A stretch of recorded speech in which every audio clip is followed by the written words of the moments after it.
โอ้ยไวๆนี่เถอะอ้ายเอ้ยเดี๋ยวโอนเงินค่าเฮียนลูกอยู่เวียงบ่ทันแหละก็คอยไปหั่นละแล่นรถไวบ่ได้น้องเอ้ยไวๆแน่ธนาคารสิปิดก่อนแล้วนี่นั่น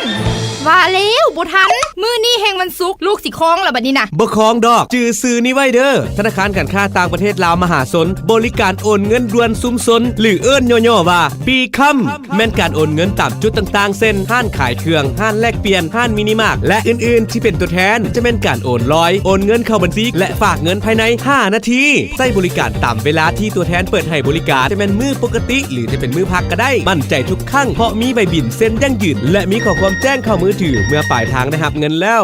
โอ้ไอเห็นอยู่ข้างบ้านเฮาก็มีได้น้องตัวแทนบีคัมนี่นะคือขนาดเนาะพิเศษจุดบริการตัวแทนบีคัมและสำหรับห้านค้าใดที่ต้องการเป็นตัวแทนสามารถติดต่อได้ที่เบอร์นี้เด้อ021-213-200 ต่อ 412 หรือ www.bcel.com.la ธนาคารการค้าต่างประเทศลาวมหาชนบริการโอนเงินด่วนซุมซนทันสมัยว่องไวหับไส้ซุมซน